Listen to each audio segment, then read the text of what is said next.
En décembre 2018, il y a un conseil communal à la ville de Bruxelles, comme il y en a beaucoup, un collège des échevins et des échevines à la ville de Bruxelles qui se met en place, rien d'exceptionnel jusque-là.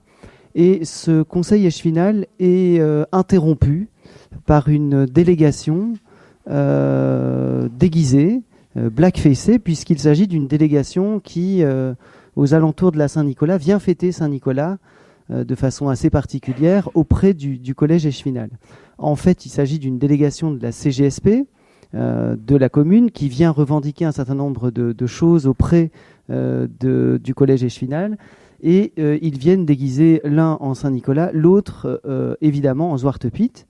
Alors pourquoi je vous raconte ça? C'est que l'un des échevins qui est présent à cette réunion, puisqu'un collège échevinal est par nature à huis clos et non public, va poster un certain nombre de photos avec le Zwarte Piet, chacun pose à côté, etc. Tout ça est très bon enfant et personne n'y voit rien à redire. On a été plusieurs à les interpeller. Notamment un échevin écolo, une autre échevine à la culture plutôt socialiste, en leur disant que le blackface n'était pas un déguisement, que c'était quelque chose de raciste, etc.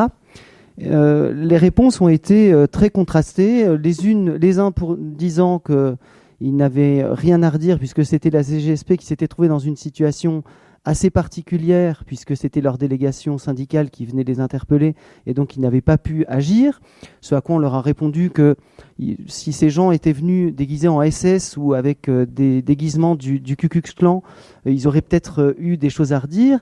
Et ce à quoi ils nous ont répondu que cette comparaison était exagérée. Donc ça, c'est une première chose qui en dit long. Et la deuxième, c'est que l'échevine à la culture, qui est toujours la même aujourd'hui, nous a répondu qu'elle avait d'autres choses à faire, notamment se concentrer sur le développement des grands événements à la ville de Bruxelles. Donc ça en dit long sur les priorités politiques d'il y a 2 ans. Je pense qu'elles n'ont pas forcément grandement changé aujourd'hui, en tout cas pour cette commune. Alors, moi je fais partie d'une association qui s'appelle CEC. Je vais rapidement faire de l'autopromo pour vous rappeler qu'on est une ONG. Donc on démarge, comme on dit, on reçoit de l'argent de la coopération et développement, du ministère de la coopération, près du ministère des Affaires étrangères, depuis 1977. On est une bibliothèque spécialisée en littérature africaine et caribéenne. On fait des expositions, des activités autour de la déconstruction des stéréotypes attachés aux représentations des personnes africaines ou d'origine africaine. J'en reste là pour l'autopromo. Moi, ce qu'on m'a demandé ici, c'est de faire le lien entre le folklore raciste pour une bonne partie d'un certain nombre du folklore en Belgique, enfin pour une petite partie, pas une bonne partie, et cette propagande coloniale qu'on a regardée, nous, pendant à peu près 30 ans. Alors, pourquoi est-ce qu'on s'intéresse à la propagande coloniale et à ses représentations passées ? Parce qu'elles sont une des grosses sources des stéréotypes et des représentations qui ont encore lieu et qui sont encore dans les imaginaires et les esprits en Belgique. Elles sont persistantes et elles agissent à la fois dans les instances publiques, mais aussi et surtout les sphères privées, puisqu'elles ont été rarement déconstruites. Et nous, on s'attache à décrypter ces images pour essayer de sortir de ces clichés et donc du racisme. Quel impact ces images ont dans nos sociétés ? Je vous rappelle que derrière chaque image, il y a des discours, qu'elles soient publicitaires ou autres. Et donc, vous imaginez bien qu'elles ont encore une place assez importante aujourd'hui. Une fois que j'ai dit ça, je vous rappelle que la propagande coloniale en Belgique, c'est des canaux de diffusion structurés et efficaces. Ils ont eu un impact extrêmement important. Et si on les compare avec les autres empires, encore plus en Belgique, non seulement parce qu'on est dans un petit pays avec un nombre d'habitants beaucoup plus élevé que dans les autres empires qui sont impliqués de près ou de loin dans la colonisation.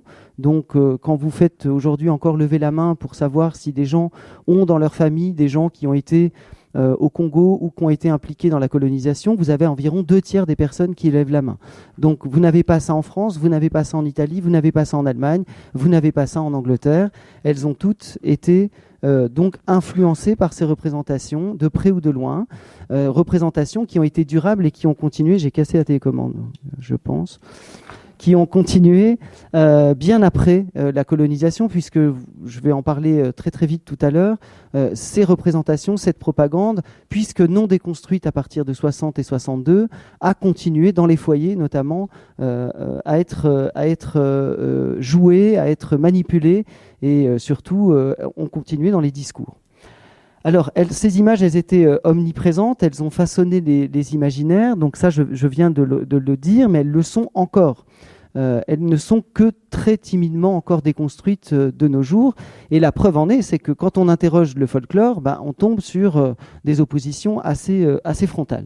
Continuité et linéarité dans le discours colonial. Si je prends par exemple le discours missionnaire, la thématique de l'aide qu'on présente aux Belges en 1885, ça va être la même qu'on présente aux Belges en 1958 à l'Expo 58.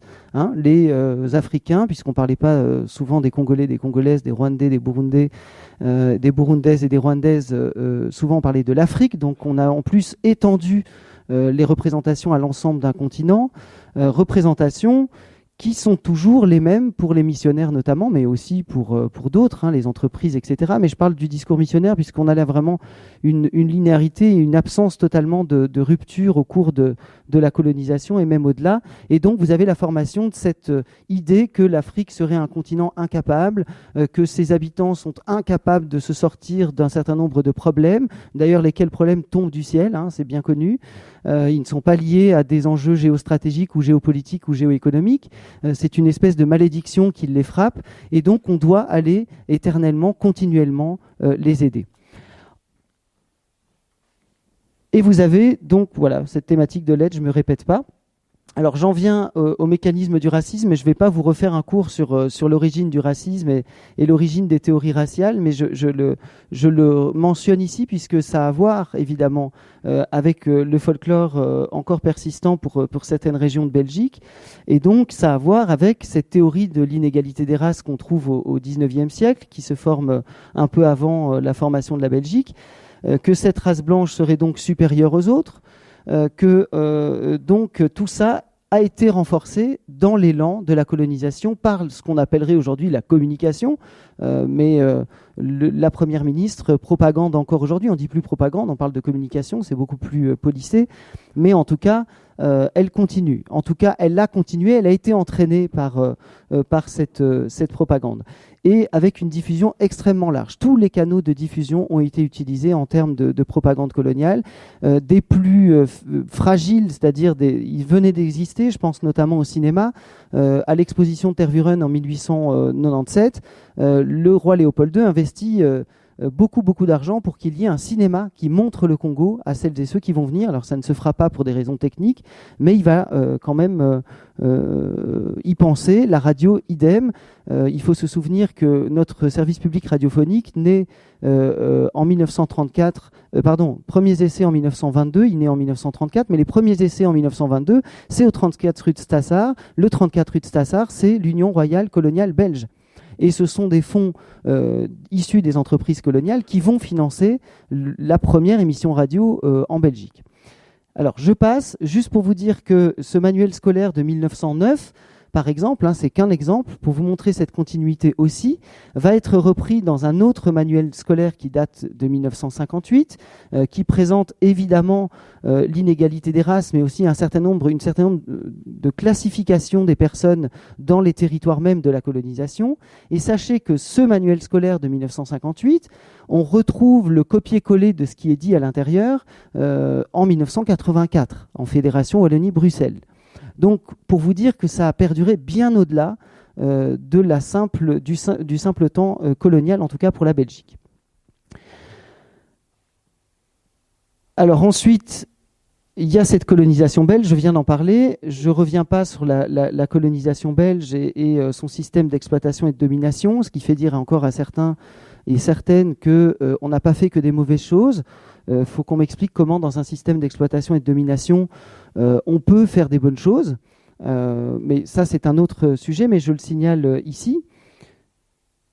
Et enfin, dernière période, après 60, peu de remise en cause des représentations. Il faut attendre le milieu des années 80 pour que certains et certaines osent interroger ces représentations. Alors, j'en viens maintenant à ces images. Je vous ai mis un varia, mais il y en a beaucoup plus, évidemment. images de propagande coloniale, tout ça évidemment en lien avec ce que je vais dire, puisqu'elles ont forgé les imaginaires. Il faut vous dire que peu de personnes sont allées au Congo, au Rwanda et au Burundi pendant le temps colonial. Peu de personnes y sont allées après les indépendances 60-62. Il faut attendre évidemment beaucoup plus tard pour qu'on se fasse une autre idée via notamment la diffusion d'autres images du continent. Donc pour beaucoup de personnes, l'Afrique et les habitants et les habitantes de ce continent, c'était ça. Alors évidemment, ça forme des stéréotypes, ça crée des stéréotypes. Je vous rappelle que les stéréotypes, c'est une simplification d'une réalité complexe, qu'ils fonctionnent par cliché, qu'ils s'acquièrent depuis le plus jeune âge ou par différents groupes sociaux par rapport à d'autres. Tout ça est très actuel, transmis de génération en génération, fonction individuelle ou collective d'ailleurs. Et cette répétition engendre des mythes, des croyances réellement indiscutables. Et évidemment, donc, ça les rend rigides et il est difficile de les faire évoluer. Alors, tout ça, évidemment, a forgé un imaginaire sur le continent. Je vous rappelle que la propagande, c'est aussi, d'ailleurs, l'espace public.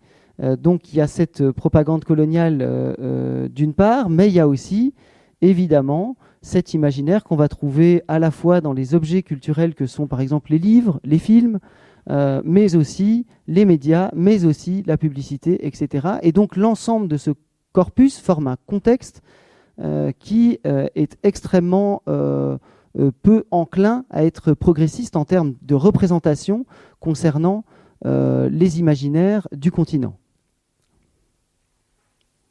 Alors je poursuis. Tout ça, évidemment, ça fonctionne en vase clos. J'en viens à un certain nombre d'exemples. Je ne vais pas m'étendre là-dessus parce que je pense que Mouad, tu vas revenir sur Lessine. Moi, ce que je voulais simplement dire sur ce petit carnaval, parce qu'il s'agit d'une rue donc à Lessine, lors de la fête des culans, comme ils l'appellent, donc du nom de la rue. Visiblement, ce truc, je dis ce truc parce que en 2017, se grimer et surtout se déguiser en bon sauvage comme ceci, on croyait que c'était résolument fini. Là, pour le coup, ça ne l'était pas. C'est né en 1983, visiblement, c'est les premières traces qu'on a. Et surtout, il y a quelque chose qui est assez interloquant pour nous, qui avons recherché sur la propagande, c'est qu'on remet en scène la visite du roi Baudouin à Léopoldville. Donc Léopoldville, et cette visite, elle a lieu en 1956. Le roi Baudouin, très jeune roi, fait une visite à Léopoldville. Et comme d'ailleurs beaucoup de choses dans la propagande coloniale, ça va fortifier l'image de ce jeune roi qui a à peine la vingtaine et qui vient d'accéder au trône, dans les circonstances que vous connaissez. Et donc, j'en reviens à la sortie des nègres, puisque c'est comme ça que les habitants l'appellent, remet en scène la sortie, donc l'arrivée du roi Baudouin, en tout cas la visite du roi Baudouin. Alors pourquoi je vous parle de ça? C'est que cette visite du roi Baudouin, ça a été un grand moment de la propagande coloniale en 1956, puisque ça va donner d'une part lieu à un certain nombre d'articles de presse abondants pour le mois, ou en tout cas les quelques semaines qu'il va rester sur le territoire du Congo. Et surtout, on va donner un monopole des images filmées à un réalisateur dont vous trouvez d'ailleurs toutes les archives en face au CEGES, André Covin, qui va être missionné carrément par le ministère des Colonies, donc c'est un film de commande, pour faire ce grand film qu'on va enfin voir sur grand écran à la fin 56, Bwana Kitoko. Je ne reviens pas sur ce film, il y a beaucoup de choses qui ont été écrites dessus, mais c'est assez symptomatique de s'apercevoir qu'à Lessine, on rejoue cette scène qui, certainement, c'est une hypothèse, a dû marquer les esprits, en tout cas, à tel point qu'on la rejoue en 1983 et jusqu'à aujourd'hui, jusqu'à 2018. Alors, ils ont décidé de réagir, suite à l'interpellation notamment de Bruxelles Panther, en arrêtant de se blackfacer, mais par contre, vous aurez constaté, puisque la photo de droite en bas vous montre comment maintenant ils sont déguisés depuis 2019, et ils ont inversé le maquillage. Donc maintenant, ils sont blanchis. Alors moi, ce qui m'intéresse aussi, et ce qui est très interpellant, c'est le nom. On ne parle plus de sortie des nègres, mais de sortie des diables. Et donc, là encore, on touche à quelque chose qui en parallèle, a déjà été vu dans la propagande coloniale. Les missionnaires, quand ils enseignaient certaines choses à leurs ouailles, sur le Congo, au Congo en tout cas, au Rwanda, au Burundi, ils disaient, entre autres choses, aux Congolais et aux Congolaises, qu'ils étaient maudits, qu'ils étaient les descendants de Cam, et qu'ils étaient donc affiliés au diable. Et cette allégorie du noir comme le diable, elle est aussi extrêmement utilisée pendant le temps colonial, mais aussi au-delà et dans beaucoup de représentations. Donc, encore une fois, on peut s'interroger sur ce glissement sémantique, sur ce vocabulaire utilisé aux deux écrans. Je passe... Non.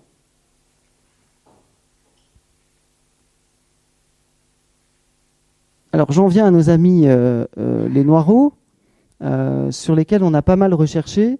Donc, les Noireaux, qui s'appellent encore comme ça, leur site c'est noireaux.be, c'est d'abord le conservatoire africain. Alors, africain, il n'a qu'africain que de son nom et le déguisement raciste qu'il véhicule déjà à l'époque. Le conservatoire africain, né en 1876. Alors, il y en a qui ne sont pas d'accord sur les dates. Il y a 72 et puis il y en a qui disent 76. Alors, nous, on s'en fiche puisqu'en fait, dès 72, il y a les conférences africaines qui sont organisées par Léopold II à Bruxelles, lesquelles conférences anticipent la conférence de Berlin. Il s'agit d'appuyer ce qu'on va réclamer à la conférence de Berlin, c'est-à-dire un territoire, le Congo. On émet l'hypothèse, en tout cas ils ne s'en cachent pas eux, le conservatoire africain, que ces conférences africaines de Léopold II, qui sont médiatisées dans l'intelligentsia et dans les journaux intellectuels bruxellois, qui sont médiatisées, ont eu un impact sur la création de ce conservatoire africain, qui en fait n'a rien à voir avec une œuvre en lien avec la colonisation, mais qui va financer des crèches pour les plus pauvres à Bruxelles. Évidemment, on est dans la grande bourgeoisie et les barons, etc., bruxelloise, qui fait œuvre de bienfaisance, donc de charité, vers les classes les plus pauvres pour Bruxelles en finançant des crèches. Bon. Ça, c'est le site internet de ce conservatoire africain en 2015, qui raconte lui-même cette filiation avec les représentations coloniales. Alors, cette filiation, elle n'est pas que dans le texte, elle est évidemment sur le maquillage et surtout le grimage et le blackface que vont pratiquer jusque 2018-2019 les Noireaux.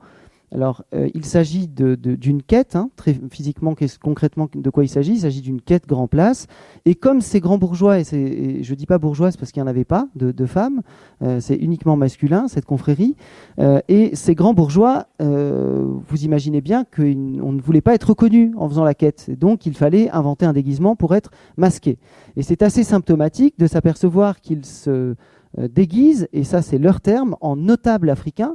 Alors notable africain, encore ce vocabulaire qui ne sort pas de nulle part. Les notables africains, c'est ceux qu'on désignait, qui ont signé avec Stanley ces fameux traités d'allégeance, qui sont en fait des véritables arnaques, nécessaires à Léopold II et à ses émissaires pour faire valoir le Congo en 1885 à la conférence de Berlin. Donc ça sort pas de nulle part, il y a un lien très évident avec l'histoire coloniale belge, et tout ça se poursuit au vu et au su d'un certain nombre de mandataires politiques de la ville de Bruxelles qui vont soutenir l'initiative du conservatoire africain jusque fin 2018, début 2019. Alors, ils ont décidé de réagir. Alors attention, on s'adapte et on décide de réagir. Et la presse vient nous dire début 2019 que les Noireaux ont décidé de mettre fin à la polémique en arrêtant de pratiquer le blackface et de, vous le voyez, laisser un quart de visage aux couleurs de la Belgique. Alors, super. Le terme noireau existe encore. C'est un terme raciste, ça veut dire nègre, dans le langage usuel du 19e siècle. Il est employé d'ailleurs dans toute l'Europe francophone. On trimballe encore une tête de nègre, je la qualifie comme ça, puisque c'est comme ça qu'elle s'appelle, au bout d'une pique, avec tous les attributs stéréotypés de l'Africain puisqu'il y a tout le folklore qui va avec, il n'y a pas que le maquillage sur la figure. On déguise encore de façon ridicule le Manneken Pis chaque année, donc il y a encore un petit peu d'effort à faire pour le Conservatoire africain. Donc même s'il s'entoure d'avocats avant de venir dans des rencontres tout à fait pacifiques, j'imagine que, j'espère en tout cas qu'ils réfléchissent encore à tout le reste, et notamment ce nom, non seulement ce nom, alors une petite parenthèse, sachez que tous les grands de ce monde belgique ont fait la quête avec cette confrérie. C'est le cas du roi actuel, hein, puisque le prince Philippe et son frère ont fait la quête à l'époque, mais aussi notre cher, c'est très ironique ce que je dis quand je mets cher, ministre des Affaires étrangères d'alors, il est en fonction, Didier Reynders, quand il fait la quête auprès des Noireaux et qu'il est débusqué, je dois arrêter, par une télévision française, France 2, pas une télévision belge, là aussi, symptomatique, et que le début, si vous voulez, remettre cette histoire sur la table, c'est aussi dû à ce reportage, en tout cas, je pense, de France 2. Voilà. Et il défendait bec et ongle, d'ailleurs, sur les réseaux sociaux, le fait qu'il fasse la quête avec ses collègues. Alors, je passe très vite sur les conséquences, mais je pense qu'il faut quand même en parler. Il y a des conséquences, c'est pas comme on nous le dit très souvent, c'est ce qu'ont d'ailleurs soutenu très longtemps les Noireaux, en disant oui mais c'est bon enfant, on fait rien de mal, etc. Tout ça a des conséquences, la formation de stéréotypes, la formation d'un certain nombre de clichés sur les personnes afrodescendantes ou habitant le continent encore aujourd'hui ont des conséquences sur un certain nombre de personnes. On est aussi dans un contexte où la Belgique connaît un racisme structurel, connaît un certain nombre de discriminations, où les personnes issues des diasporas africaines sont le plus souvent et prioritairement touchées par ces discriminations. On n'est pas dans n'importe quel contexte. Le passé colonial a été pendant très longtemps occulté. Il est très mal enseigné en secondaire ou en primaire et même en maternelle. L'histoire générale de l'Afrique n'est pas enseignée du tout en Belgique. Donc, si vous voulez, ce contexte est important aussi, et il est à souligner quand il s'agit de nous faire croire que tout ça est bon enfant et qu'on ne fait mal à personne. Ok ? Oui, je passe sur le peu de représentation politique. C'est quoi un noir? C'est quoi un belge? C'est quoi diaspora? Autant de termes qu'on emploie comme ça sans savoir de quoi exactement est-ce qu'il s'agit. Voilà, je passe très vite parce que je crois que j'ai plus le temps. Je termine juste avec ces chiffres qui sont quand même très interpellants, mais qui datent uniquement de 2013. Vous imaginez bien qu'ils ont dû quand même s'élargir, en tout cas pour les camemberts les plus détestables. 59% des Belges en 2013 disaient ce sondage Ipsos en tout cas 59% des Belges minimisaient les attitudes racistes et que parfois elles étaient justifiées. Ces attitudes. Idem pour ce graphique de la même enquête Ipsos en 2013. Vous voyez bien que l'ensemble des minorités en Belgique sont très mal vues par un certain nombre de personnes en Belgique interrogées par Ipsos. Si on continue, on a le ranking donc sur la sympathie à l'égard des groupes dits ethniques par ce même sondage. Vous voyez que les Américains sont en bonne forme. Par contre, les Turcs, les Européens de l'Est, les Maghrébins et les Africains dits subsahariens sont en bas de liste. Et enfin, dernier petit truc, 32% des Belges pensaient en 2013 qu'il y a des races plus douées que les autres. 61% d'entre eux et d'entre elles pensaient que toutes les races se valent. Et il faut tomber à 7% pour s'entendre dire que en fait, les races, ça n'existe pas. Bonjour à toutes et tous. Merci Opac pour l'invitation.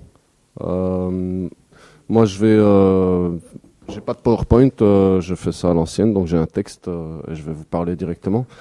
Je vais avoir une séquence auto-promo un peu plus longue parce que Bruxelles Panther, on est un tout petit collectif et je pense que pour la plupart d'entre vous, vous ne devez pas bien nous connaître. Et puis je continuerai mon exposé par deux autres points. Alors, Bruxelles Panther, on est un collectif donc, qui pratique de l'antiracisme politique et décolonial. Je vais commencer par expliquer décolonial et puis politique. Alors, en quoi est-ce qu'on est décolonial? Qu'est-ce que la décolonialité pour nous? C'est pas vraiment l'anticolonialisme ou les études postcoloniales, etc. Et la pensée décoloniale sur laquelle on se base, elle se base sur la définition de Frantz Fanon du racisme. Donc Frantz Fanon explique que le racisme, c'est une ligne de fracture raciale entre les humains. Et cette ligne sépare les gens qui sont dans la zone d'être et qui sont humains de ceux qui sont dans la zone de non-être et qui sont considérés comme sous-humains, voire non-humains. Je vais continuer à expliquer ce que ça veut dire. Donc, Fanon explique aussi que le racisme, c'est pas seulement une question de couleur de peau, mais que c'est bien d'être au-dessus ou en dessous de cette ligne qui sépare les humains des non-humains. Le racisme, ça se base sur différents points, selon le lieu, le temps et le contexte. Ça peut être la couleur de peau, ça peut être la religion, ça peut être un virus en Chine qui provoque du racisme. C'est pas seulement une question de couleur de peau. C'est pas une question non plus seulement de différence géographique. Même s'il y a au niveau global, on peut voir que le nord global est plutôt dominant par rapport au sud global. Ça, c'est une des illustrations de la fracture raciale au niveau mondial. Mais dans le nord, on a aussi cette ligne de fracture raciale entre les gens qui sont considérés comme légitimes, donc pour le dire simplement les blancs, et puis ceux qui sont considérés comme non-humains dans la zone de non-être dans les pays du Nord. Et ces gens, on peut les appeler immigrés première, deuxième, troisième, 18e génération. Nous, on les appelle les populations qui sont issues de l'immigration postcoloniale. Donc il y a un lien avec la colonisation qui s'est formellement terminée dans les années 60. Mais donc voilà, c'est comme ça qu'on les définit, issus de l'immigration postcoloniale. La différence principale, enfin je vais pas faire un très long exposé, mais une des différences principales de traitement des populations considérées comme êtres et celles qui sont de non-êtres, c'est que celles qui sont considérées comme êtres dans cette zone-là, entre ces populations-là qui sont considérées comme humaines, il y a évidemment des conflits, il y a des relations de domination de toutes sortes, de genre, de classe, etc. Mais dans cette zone-là, entre humains, les problèmes se résolvent la plupart du temps par la négociation, par des dispositifs d'émancipation qui sont mis en place, et très rarement par la violence. Alors que les gens qui sont dans la zone de non-être, que ce soit dans le nord ou dans le sud, leurs problèmes sont la plupart du temps réglés par la violence ou par la menace de violence, et très rarement par la négociation, la discussion et l'émancipation. Donc ça, qu'est-ce que ça veut dire être décolonial pour nous? C'est combattre l'existence de cette ligne de fracture raciale. Maintenant, en quoi Bruxelles Panther se définit comme un collectif politique? C'est pour dire qu'il ne s'agit pas pour nous de dire aux carnavaliers qu'ils sont racistes ou à d'autres qu'ils sont racistes. C'est aussi un message vers les gens, mais pas directement vers les gens. Et pour nous, il s'agit de mettre en évidence et de s'attaquer au racisme structurel, c'est-à-dire pas une lutte contre une discrimination en particulier, mais une lutte contre une structure de pouvoir raciste qui crée des privilèges pour les êtres et des discriminations dans tous les aspects de la vie pour les non-êtres. Et en fait, ces discriminations, quand ils atteignent tous les aspects de la vie de quelqu'un, c'est une mort sociale en fait. On est là, mais on n'est pas là. On n'existe pas vraiment. C'est beaucoup plus que de simplement, si je puis dire, être discriminé à l'emploi, être discriminé au logement, être discriminé. C'est être discriminé partout et être mort socialement alors qu'on est vivant et qu'on fait partie de la société. Donc c'est pas une lutte non plus morale pour dire ce qui est bien ou ce qui est mal, mais c'est une lutte donc politique qui vise à la fin de la ligne de fracture raciale qui structure nos sociétés et le monde.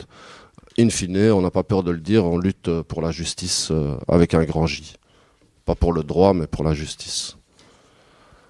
Je voudrais faire donc notre organisation, elle est membre d'un réseau international, le DIN c'est Decolonial International Network. Et s'il y a évidemment des modalités du racisme qui sont différentes selon les endroits où on se trouve, la colonialité dans tous ses aspects et le racisme structurel, ils sont pas tellement différents en France, en Belgique, en Angleterre, en Allemagne, en Italie, de notre point de vue. Même si en France, il n'y a peut-être pas la même proportion de la population qui peut lever la main en classe en disant moi j'ai des grands-parents qui étaient au Congo, j'ai des parents qui étaient au Congo. Ça, pour nous, c'est le point de vue et il est juste. Hein, c'est une analyse dont on ne dit pas qu'elle est fausse, mais nous, on ne regarde pas ça seulement du point de vue de la société dominante dans laquelle on est. On regarde ça du point de vue des populations issues de l'immigration postcoloniale. Et là, que ce soit en France ou en Belgique ou aux États-Unis et dans tout le monde occidental, on peut voir que les populations qui sont dans la zone de non-être, comme défini par Fanon, elles subissent le racisme de la même manière. Par exemple, les violences policières, par exemple, les taux de surcriminalisation, la proportion de gens racisés, pour le dire simplement, qui sont en prison par rapport aux non-racisés, qui ont des privilèges, c'est à peu près la même chose partout. On ne pense pas non plus que le racisme date du 19e siècle et des théories dites scientifiques et en fait qui étaient scientifiques à l'époque, donc des théories scientifiques du 19e siècle qui parlent de différences de couleur, de différences de taille de crâne, la phrénologie, etc. Pour nous, le racisme date de bien avant ça. Il date en fait du début de la modernité occidentale et de l'expansion occidentale dans le monde entier depuis 500 ans.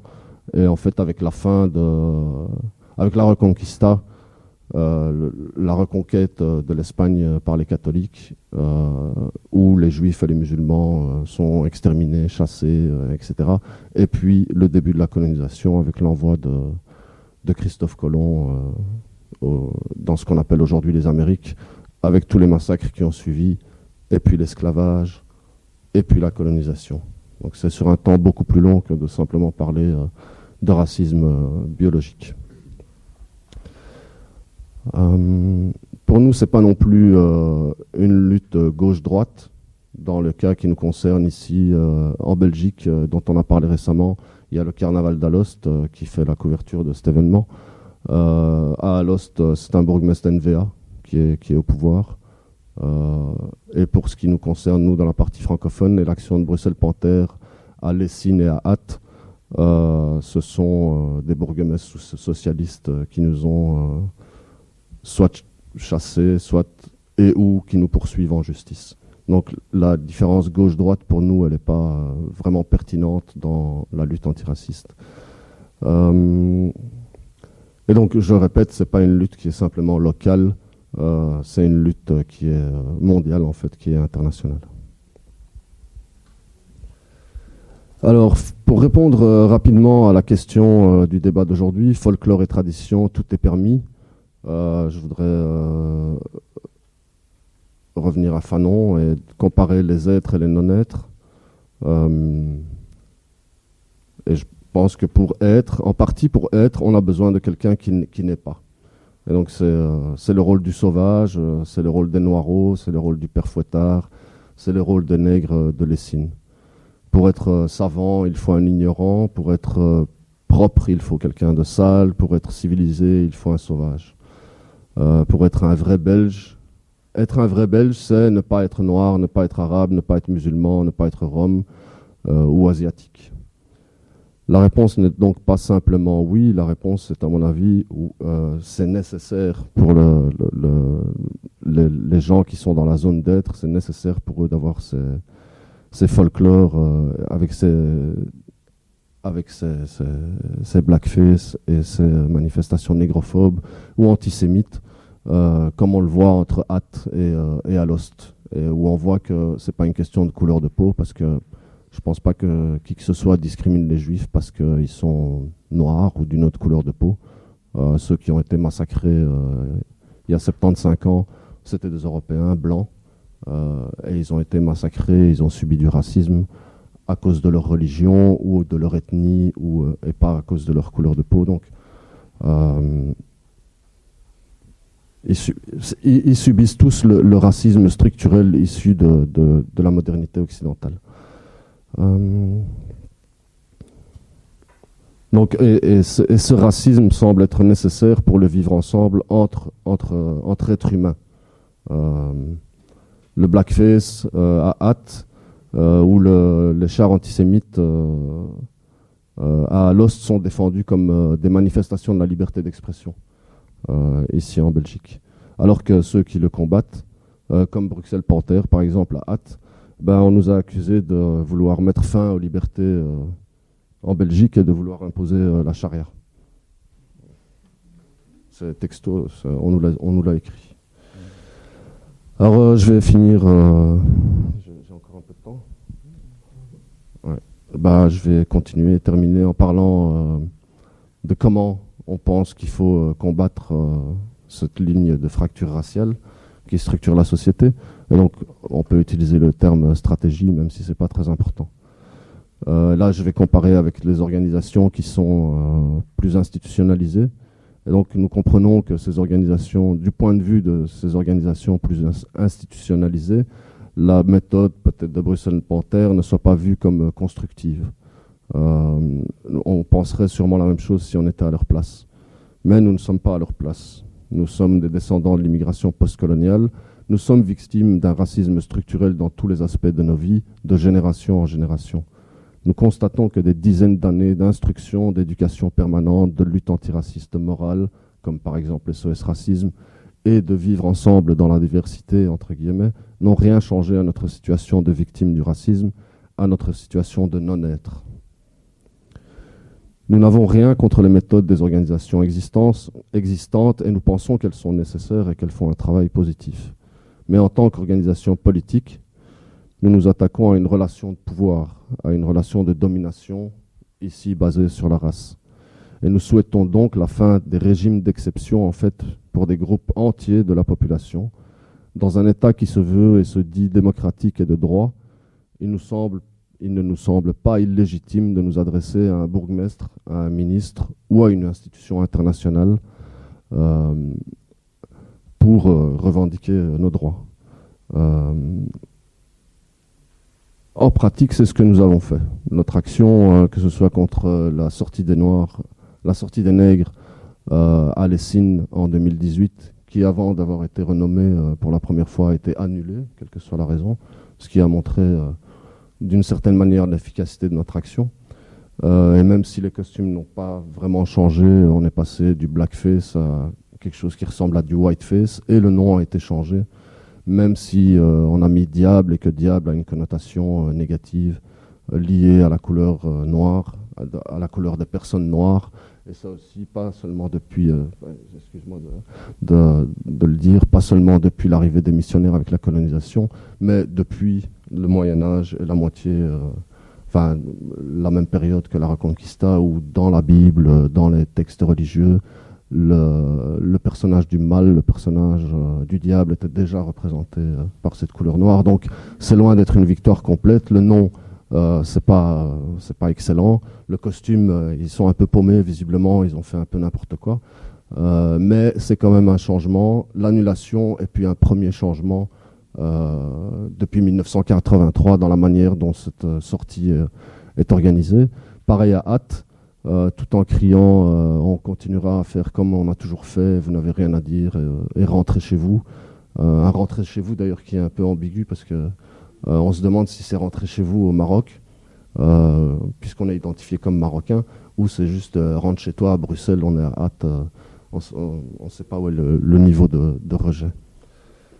Et donc voilà, nous on a écrit au bourgmestre socialiste de Lessines. On se retrouve avec des poursuites judiciaires. On passe en chambre du conseil à Tournai le 21 février, donc poursuivi pour menace terroriste, alors qu'on a envoyé un email, une très longue lettre argumentée qui expliquait le pourquoi, du comment, du fait qu'il faut arrêter la négrophobie, c'est quoi le blackface, c'est quoi les conséquences matérielles que ça a sur la vie des gens, etc. On a écrit en écrivant, en pensant qu'on écrivait à quelqu'un qui pensait aussi, mais ça a juste provoqué une réaction totalement paranoïaque, et donc des poursuites pour menaces terroristes. Deuxième changement qu'on a quand même réussi à provoquer, c'est à la Ducasse de Hatt, où donc, tout en criant « on ne changera rien, on ne fera rien on fera comme d'habitude », il y a quand même eu cette mascarade de cérémonial où le sauvage a remis ses chaînes au bourgmestre socialiste aussi de Hatt, et donc pour montrer que c'était un homme libre. Encore une fois, c'est pas grand-chose, c'est très symbolique, mais ça constitue un vrai changement dans la pratique de cette ducasse et l'usage qui a toujours été fait du sauvage pendant cette ducasse. Et c'est pas gagné, mais on se réjouit quand même de ces petits changements. Et par contre, l'UNESCO nous a donné raison. On s'en réjouit. Parce que nous donner raison, en fait, c'est simplement donner raison à leurs propres textes, aux conventions internationales qui sont signées, et dire que ils avouent un peu qu'ils se sont un peu fait avoir en donnant la reconnaissance comme patrimoine immatériel de l'humanité au carnaval de Alost, ça c'est clair, puisqu'ils l'ont retiré. Mais ils nous ont donné raison aussi sur Hatt. Et voilà, ça c'est ce que je voulais dire aujourd'hui. Merci.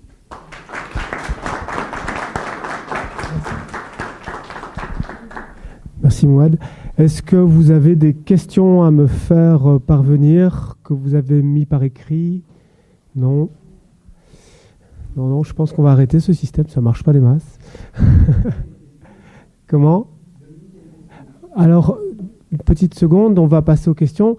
Je voulais peut-être revenir sur une notion qui a été utilisée plusieurs fois. C'est un mot concept, le mot colonialité. Alors, je ne sais pas si c'est clair pour tout le monde ce que c'est, et je me demandais si on pouvait peut-être un peu mieux définir cette notion-là, parce qu'elle est vraiment au centre des échanges. Et tu parles en particulier dans l'entretien que tu as donné à la revue Agir de la colonialité très spécifique de notre culture. Et donc voilà, si vous pouvez peut-être un petit peu nous aider à complexifier cette notion. Je définis rien moi-même, hein. Je vous répète ce que je pense avoir appris. La colonialité, c'est différent de la colonisation qui formellement s'est terminée à part en Palestine aujourd'hui ou en Guyane et encore quelques territoires. La colonisation formelle, c'est-à-dire l'administration directe militaire, économique, etc. d'un territoire par des Européens ailleurs qu'en Europe, c'est différent de la colonialité. La colonisation, on peut dire qu'elle est quasi finie, sauf pour certains.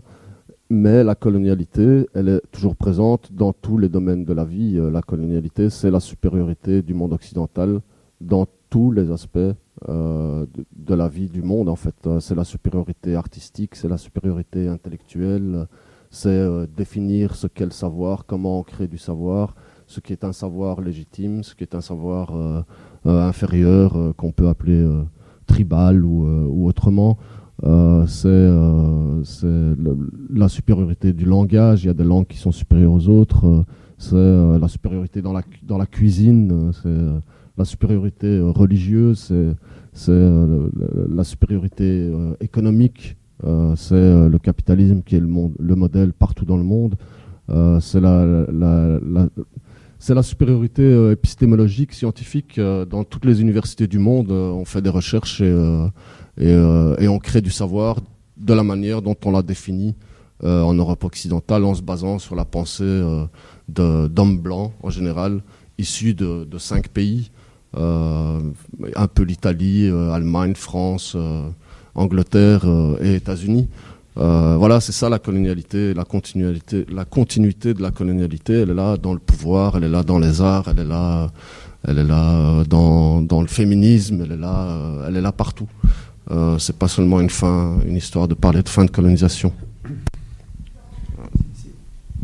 Je souscris totalement. C'est le logiciel qu'on n'a pas, ou sur lequel on n'a pas appuyé. La colonialité, c'est aussi, par exemple, dans les instances de l'ONU, le droit de veto, qui s'explique historiquement par une défaite et une victoire d'un côté ou de l'autre, mais qui aujourd'hui, on le voit bien, pose problème d'ailleurs, ce droit de veto. Mais la colonialité, c'est aussi, regardons le Parlement fédéral belge, où il n'y a pas ou très très peu de personnes issues des minorités ou d'autres pays que, en tout cas, le fantasme du blanc belge ou blanche belge. Hein. Donc cette colonialité, c'est ça, et c'est aussi, en tout cas moi c'est la définition que j'en fais, c'est ce déni qui à chaque fois est opposé à celles et ceux qui essaient de souligner que les choses parfois, pas toujours, mais beaucoup de fois, ne vont pas. Donc ce déni, c'est aussi, même si c'est pas la colonialité, c'est aussi une des conséquences. Je voudrais juste ajouter que c'est encore une fois pas une question de couleur de peau non plus, ou une question géographique, la colonialité, parce que la colonialité, on la retrouve dans les rapports au nord entre les dominants, les êtres et les non-êtres, mais dans le sud, il y a des gens qui sont dans la zone d'être en étant dans le sud, ce sont en fait les élites laissées en place par le colonialisme. Les élites occidentalisées qui, elles, sont dans une zone d'être dans les pays du Sud et font subir à leur propre population cette différence de fracture entre ceux qui sont dans la zone d'être et dans la zone de non-être. Voilà. Je voulais juste insister sur le fait que ce n'est pas, encore une fois, juste une question de couleur de peau ou de position géographique, mais la colonialité, elle est partout, à tous les niveaux. J'avais envie de revenir aussi sur la particularité de notre folklore. Donc on a vu quelques exemples. Est-ce que voilà, ces expressions racistes qu'on retrouve dans le folklore, notamment avec le blackface ou les le carnaval d'Alost, est-ce que on retrouve ces expressions racistes dans nos pays voisins, dans les carnavals? Est-ce que c'est spécifique à la Belgique, avec sa propre colonialité, ou est-ce que... voilà, je me demandais si vous aviez peut-être quelques pistes de comparaison. Oui, il y a Dunkerque pour le blackface. Aux Pays-Bas, ils ont le Zwarte Piet, même s'ils sont à un niveau de débat sur la question qui est plus avancé qu'en Belgique. C'est loin d'être éliminé, mais il y a des endroits où les pouvoirs publics ont décidé que ça devait cesser. Ils ont commencé à parler de ça en 2011. Ils ont aussi eu la reconnaissance de l'UNESCO de la légitimité de leur combat. Il y a le carnaval de Dunkerque où il y a aussi une sortie qui s'appelle des Noirs ou des Nègres et où un collectif ami proche de Bruxelles Panthère qui s'appelle la Brigade Anti-Négrophobie est intervenu un peu de la même manière que nous on a essayé d'aller à Ath. Ils ont été virés manu militari de la ville de Dunkerque et le maire de Dunkerque, dont je ne me souviens plus de la couleur politique, même si encore une fois pour nous ça n'a aucune importance, la couleur politique du maire, parce qu'ils réagissent tous de la même manière, a juste dit que c'était pour s'amuser, pour faire la fête et qu'il n'y avait rien de mal à ça. Et que ces gens qui se plaignaient, ils avaient qu'à retourner à Paris ou en Afrique, je sais pas. Donc la même réponse qu'ici. En Espagne aussi, ils ont une très grande fête dans le sud de l'Espagne où là les gens sont en blackface, mais par centaines, si pas par milliers. Donc la négrophobie, dont le blackface est une des manifestations, est un phénomène généralisé, mondial, dû à l'histoire de la modernité occidentale. Et donc c'est pas une spécificité belge, même si on est très fort et qu'on pratique beaucoup ce blackface, parce qu'il y a les carnavals, mais il y a aussi les simples fêtes étudiantes, privées, où les gens ont une certaine tendance à se grimer en noir et à jouer les Africains d'une manière dégradante. Alors, j'avais une question ici par rapport à votre mode d'intervention, le Bruxelles Pointer. Voilà, quels sont vos modes? Enfin, tu en as déjà parlé. Si tu peux revenir un petit peu sur les spécificités de vos modes d'intervention. Et voilà, c'est juste ça. Mais on réinvente pas l'eau chaude. On écrit, on parle, on essaie d'interpeller, on essaie de mettre le doigt là où ça fait mal. On essaie de montrer la réalité, encore une fois. Aussi sans rejeter parce qu'on ne rejette pas le savoir et les connaissances académiques qui sont produites par l'Occident sur base de l'épistémologie occidentale, etc., que j'ai décrite tout à l'heure. On pense juste que c'est pas valable partout, tout le temps, pour tout le monde, et qu'il y a d'autres formes de savoir et de création du savoir qui sont tout aussi valables. et donc, nous, on agit en ayant une vision du monde de la part qui est située de là où on est, en fait, de descendants de l'immigration postcoloniale qui subissent le racisme. Mais qu'est-ce que Bruxelles Panther fait concrètement? Encore une fois, on ne réinvente pas l'eau chaude. On fait des manifestations sur différentes causes. On organise 4 ou 5 conférences par an où on invite des auteurs ou des militants ou des artistes qui vont enrichir notre connaissance, donc on fait aussi un petit peu de l'éducation permanente. Mais voilà. Et puis on écrit de temps en temps, on envoie un mail à un bourgmestre, quoi.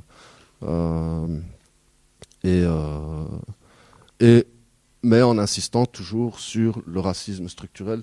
C'est pas pour nous les gens qui nous ont répondu à hâte, les particuliers qui disent retourne dans ton pays, tu veux mettre la charia, on préférait l'éviter, mais c'est pas vraiment à ces gens-là qu'on s'adresse. On s'adresse aux autorités, à ceux qui ont le pouvoir de changer les choses.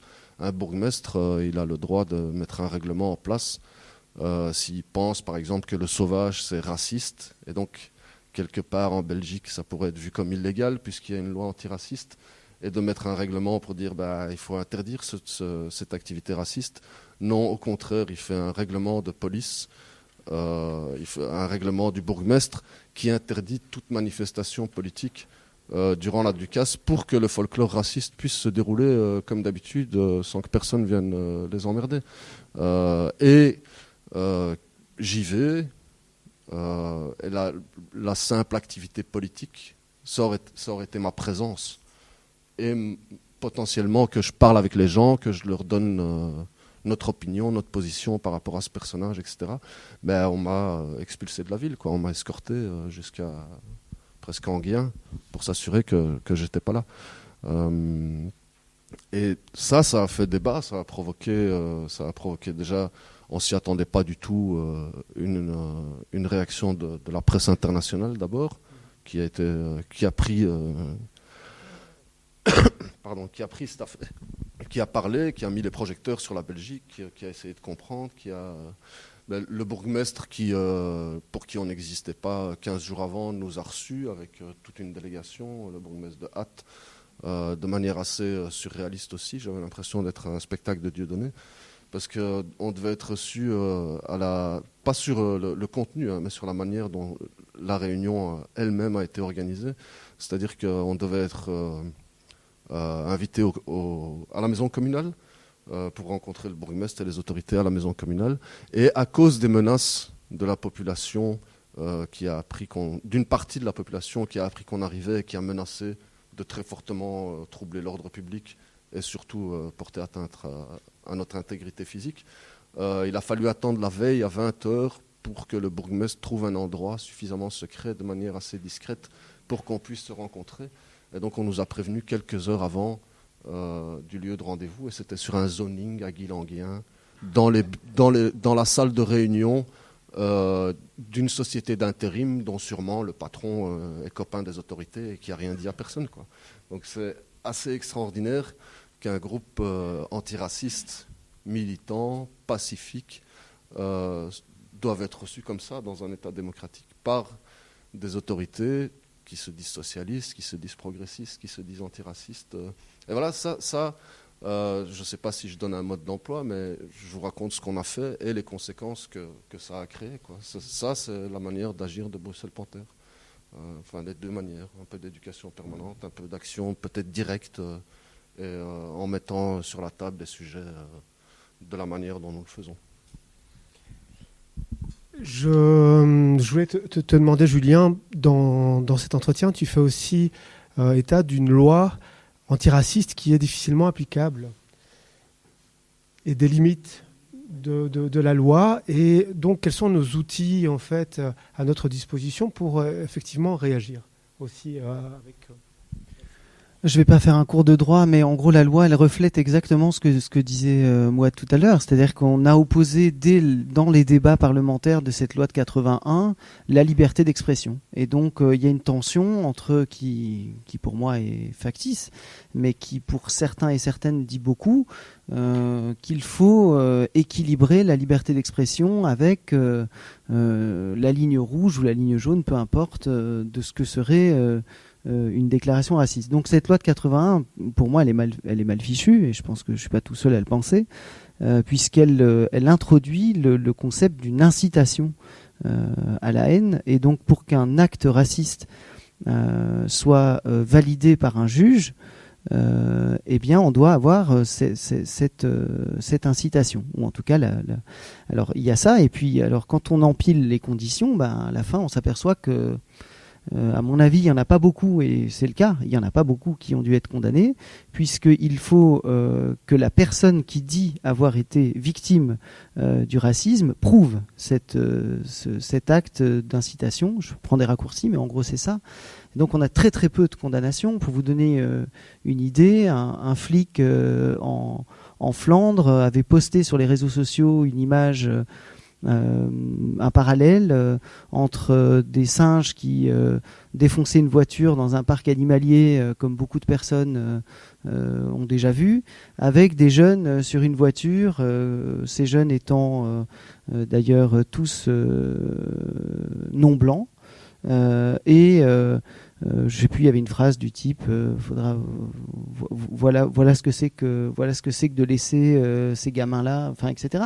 Donc il y a des associations antiracistes qui ont porté plainte contre ce gars. Ça a été jugé par une cour d'appel, et la cour d'appel a dit non, désolé, il n'y a pas d'incitation à la haine. Voilà. Donc on est dans un pays où cette loi ne bouge pas. Alors il y a d'autres lois qui sont venues s'empiler. Il y a la loi qui condamne le négationnisme. Il y a une loi dite anti-discrimination, mais qui, pareil, n'a pas été franchement évaluée, et même pas du tout. Et on est dans un espèce de statu quo complet au niveau politique. J'entends très très peu de mandataires politiques venir nous dire que cette loi est insuffisante, qu'il faudrait la changer. J'ai vu quelques fois au détour de programmes politiques dans les dernières élections ce problème, mais il reste extrêmement timide. Et je pense que ça mettrait un gros coup d'accélérateur. C'est à ça que sert une loi, c'est à ça que sert un juge aussi. Et là, je rejoins Mouad, c'est-à-dire que pour faire voter des lois d'exception qui deviennent des règles, notamment en matière de terrorisme, en matière de limitation de plus en plus extrême des libertés individuelles, de vie privée, etc., là, il n'y a aucun problème. Il n'y a aucun problème, on va très très vite, on peut voter ça en une nuit au Parlement fédéral. Donc là aussi, je pense que moi je pense que j'ai fini de compter sur la médiocrité politique. Je suis désolé, je suis très sévère, mais voilà, je pense que si on peut, moi je suis pas du tout d'accord sur l'analyse que tu fais sur un bourgmestre qui serait assez courageux. Il y en a pas. Sur 20 ans, quand je me retourne sur 20 ans de lutte antiraciste en Belgique, j'ai pas vu des personnes courageuses. Donc je crois que par contre, c'est aux personnes il y a que ça que les mandataires politiques ont l'air de comprendre. J'espère qu'il y a d'autres personnes courageuses, mais en tout cas, la seule chose dont j'ai l'impression qu'ils comprennent, c'est quand il y a un coup d'éclat dans la presse ou quand on fait basculer une autorité pour une autre. En gros, le vote. Mais il nous reste pour l'instant malheureusement ça. Mais des gens courageux qui sont venus dire « Ok, je mets fin au blackface, ok, ceci est un acte raciste, je mets un règlement de police, etc. » J'en ai pas vu, à moins que je me trompe. Hein, mais donc, qu'est-ce qu'on fait avec ces gens qui ne sont pas courageux et qui ne le seront pas puisque c'est le chat qui se mord la queue? À Ath, le bourgmestre n'est pas courageux parce qu'il sait que ça déplairait à sa population et qu'il se ferait un harakiri politique.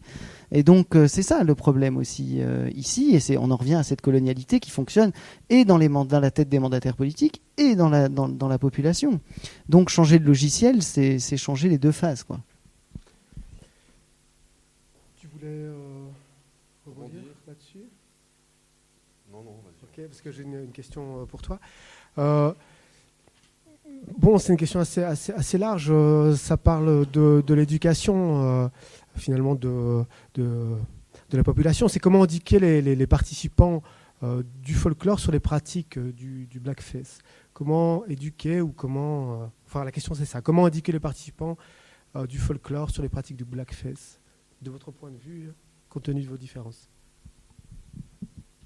On n'a pas vraiment un programme pédagogique tout fait pour répondre à cette question. Donc, comment éduquer les participants? C'est le travail de l'école, normalement, de faire ça. On n'a pas de solution, nous, pratiques, pédagogiques, prêtes, toutes faites pour répondre à cette question. Mais et là, je vais quand même rebondir sur ce qu'a dit Julien. On est un collectif politique, c'est-à-dire que pour nous, la manière de changer tout ça, c'est de créer le rapport de force suffisant qui nous donne le poids de changer politiquement les choses. C'est vite dit, il n'y a pas de formule magique, mais on ne voit pas d'autres alternatives pour vraiment résoudre les problèmes. Encore une fois, il y a toutes les modalités sur lesquelles on peut travailler. Il y a la pédagogie, il y a l'instruction, il y a décolonialiser tous les aspects de la société. Mais in fine, comme c'est une relation de pouvoir, pour nous, il n'y a que le politique qui peut changer ça. Et donc, il faut avoir le rapport de force, le poids politique suffisant pour changer la société.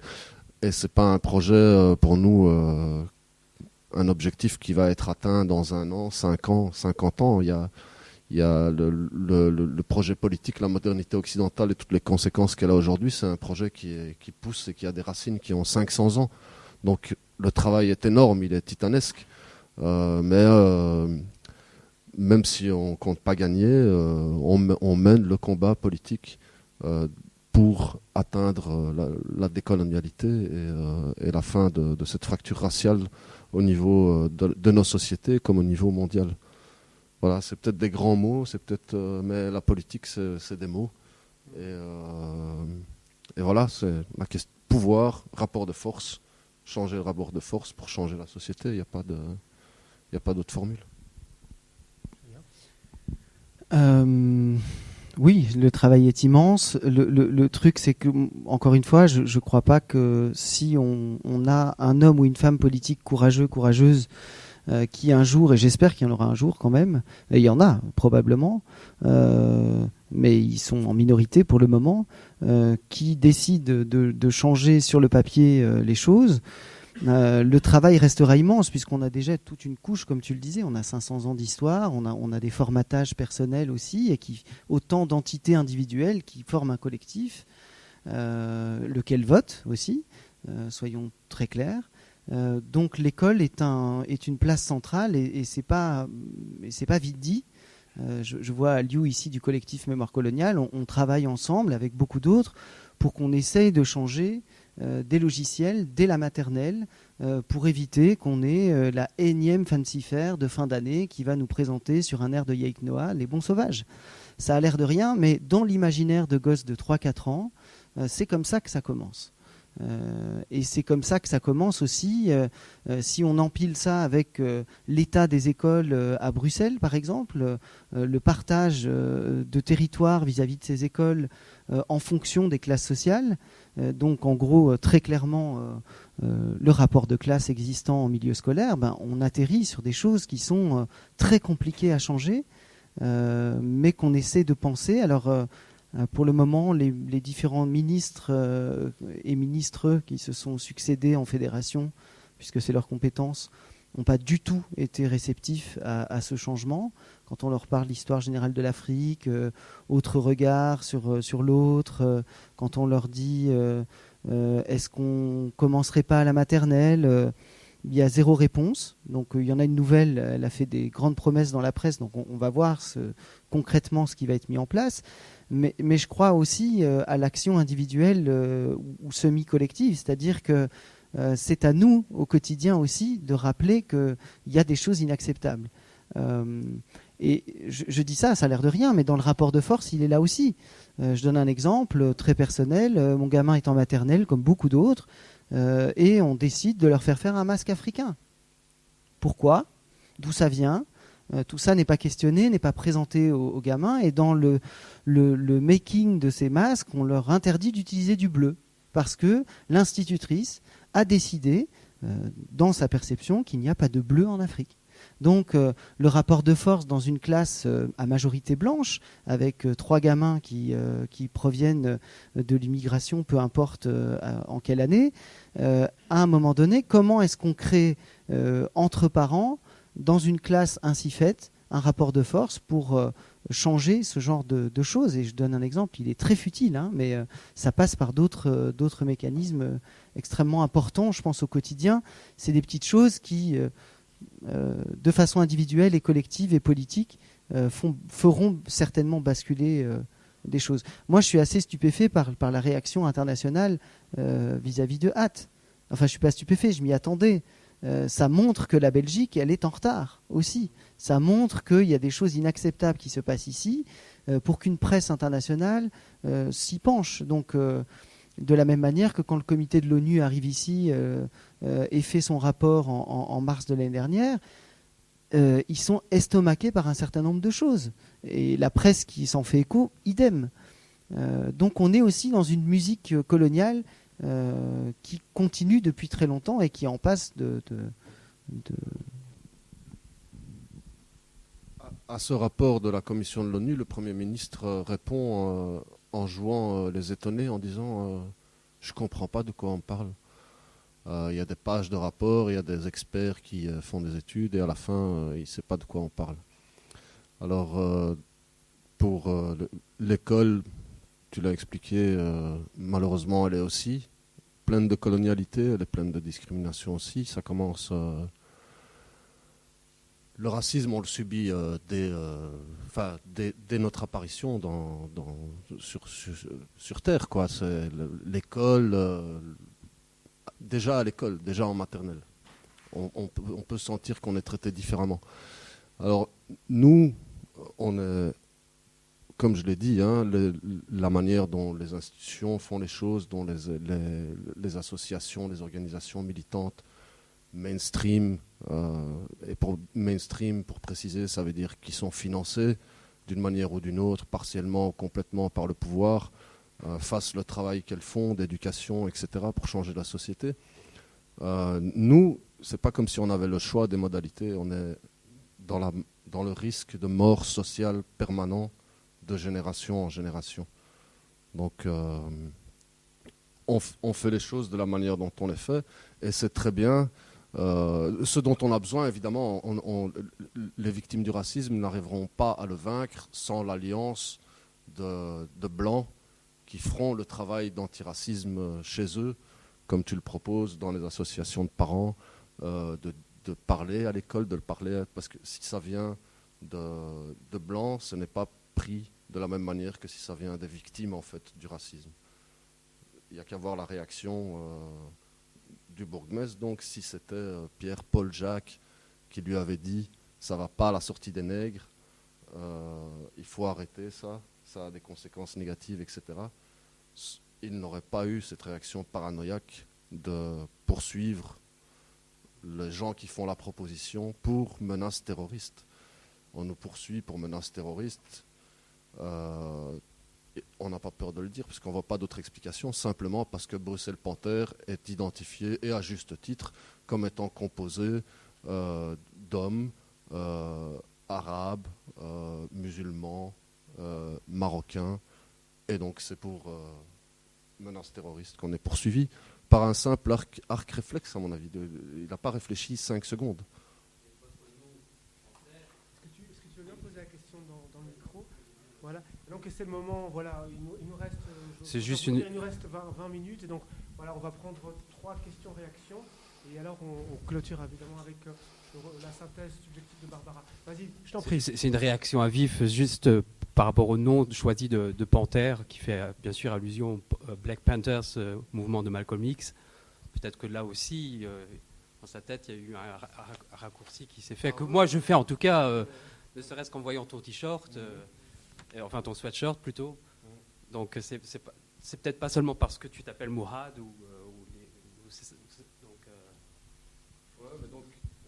ça revient à ce que je disais, c'est pas qu'une question de couleur de peau, c'est aussi une question religieuse. Et même si on n'est pas noir, comme on s'appelle Bruxelles Panther et que ça fait penser à Black Panther, alors en plus d'être sûrement des islamistes, on est Black Panther qui sont vus comme une organisation terroriste en fait.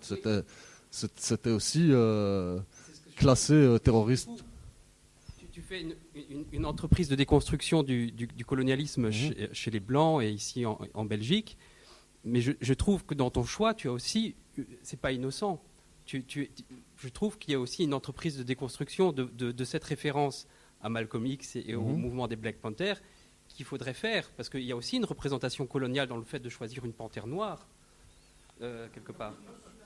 Je surinterprète ? D'accord.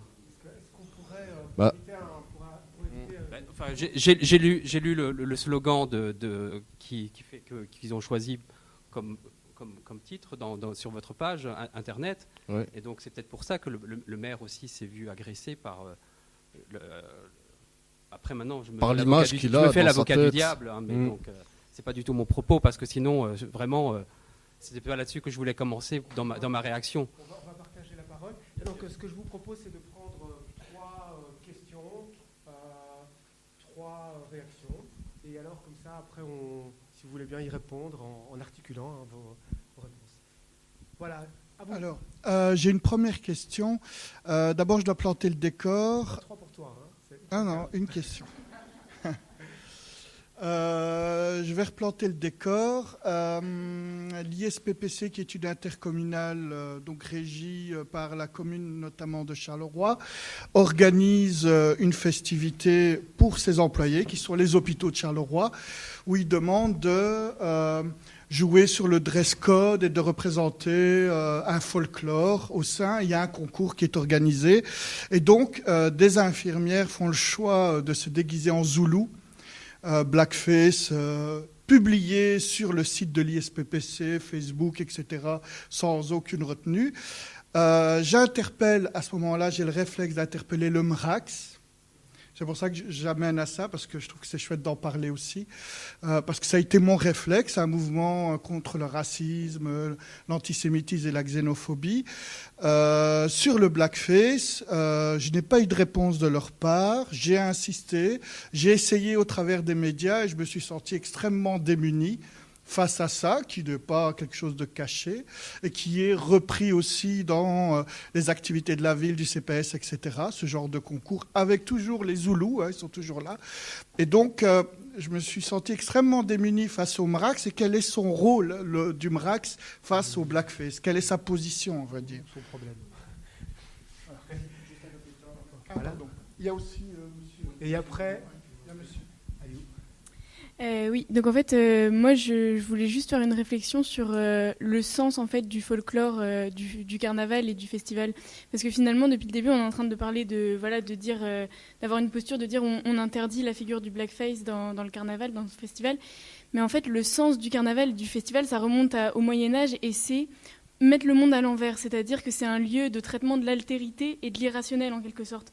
Donc en fait plutôt que de dire on arrête la représentation de la figure du blackface, peut-être qu'on peut avoir une réflexion tous ensemble sur quel sens on veut donner à notre folklore en fait.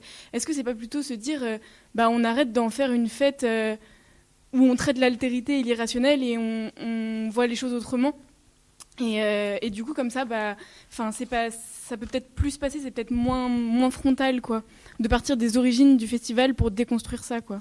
Voilà. Merci.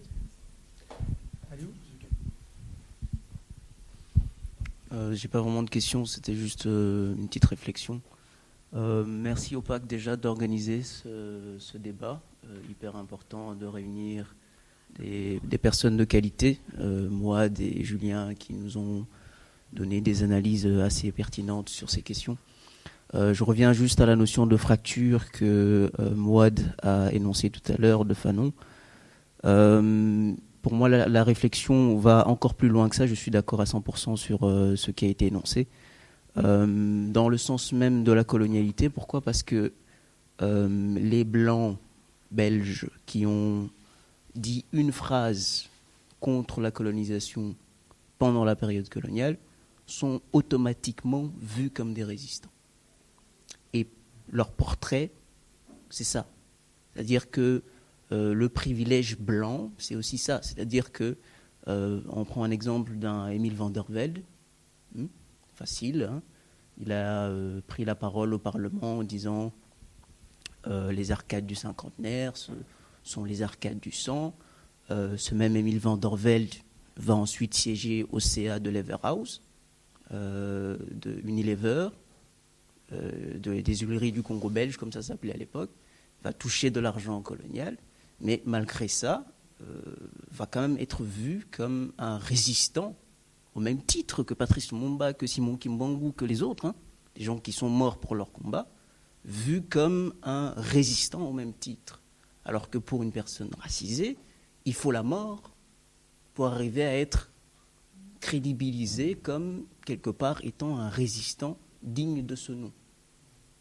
On parle de figures comme Luther King, comme Malcolm X, des gens avec lesquels beaucoup n'étaient pas d'accord de leur vivant et qui étaient vus comme des terroristes, un peu comme aujourd'hui vous êtes vus comme des terroristes, et que après leur mort, on dit du bien d'eux, ou en tout cas on fait des raccourcis. Pour mon camarade ici, il faut faire quand même un peu de différence entre Brussels Panthers et Black Panthers, et aussi entre Black Panthers et Malcolm X, qui sont aussi... il faut pas... Les raccourcis sont trop rapides. Je pense que l'analyse de moi disant qu'ils sont maghrébins, ils sont arabes, ils sont musulmans, ça s'arrête à ça. C'est-à-dire que dans le contexte actuel de médiatisation des attentats terroristes, on fait les raccourcis avec l'islam, c'est simplement ça. On a vu la tête de Mouad arriver, il s'appelle Mouad en plus. C'est fini. Le raccourci terroriste, ça va de là. Et ça permet tout de suite d'entrer dans une autre logique que ce qui a été demandé à la base par Brussels Panthers. Aliou, je suis désolé, mais est-ce que tu peux terminer ? Je vais terminer, désolé.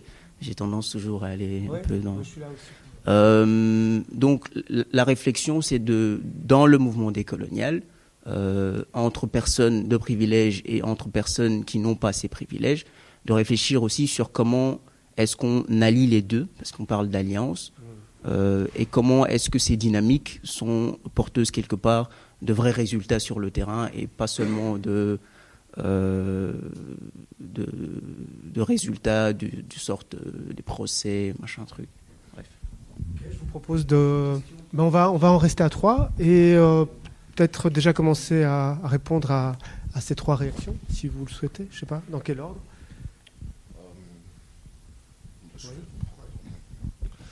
Je vais essayer de répondre aux questions. D'abord sur Mrax, on peut ajouter UNIA.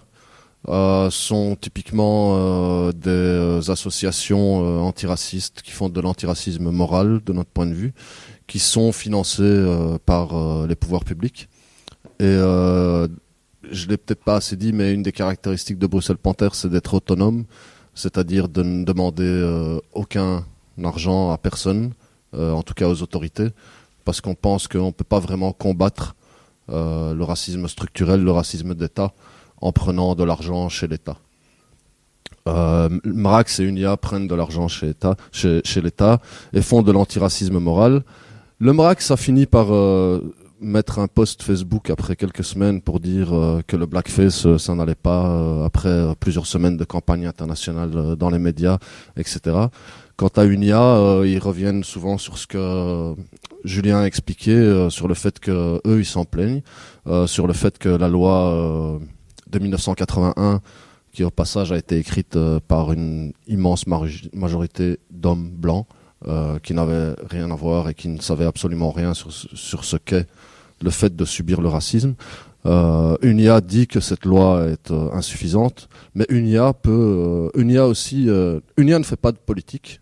UNIA fait de l'antiracisme moral, et donc UNIA par exemple peut poursuivre quelqu'un parce qu'il a refusé de louer un logement à une personne noire ou à une personne racisée, mais UNIA peut aussi poursuivre un groupe de racisés pour racisme anti-blanc, ce qui est quand même assez exceptionnel quand on sait que le racisme anti-blanc ça n'existe pas. Ces associations sont composées de membres avec des assemblées générales, avec des conseils d'administration. Peut-être qu'il faut plus s'y investir, plus les occuper et leur faire changer leur ligne leur ligne ou leur non-ligne politique. En tout cas, nous, on s'adresse à eux directement dans ces termes-là, de la même manière dont je vous les tiens ici. Et on n'a pas beaucoup d'espoir. D'ailleurs, on n'a pas écrit à UNIA. Pour hâte, on a écrit à l'UNESCO parce qu'on savait que c'était totalement inutile d'écrire à UNIA. Pour le rôle des carnavals, très rapidement, je sais que ça vient des Moyen-Âge, je sais que ça vient d'un renversement, mais normalement, c'est censé renverser la situation pour que le dominé puisse être suffisamment libre pour se comporter comme celui qui a le pouvoir peut le faire pendant tout le reste de l'année. Ici, avec le sauvage, on rabaisse des gens qui sont déjà dominés. Je vois pas où est la subversion. Je vois pas où est le... Donc, on peut l'expliquer.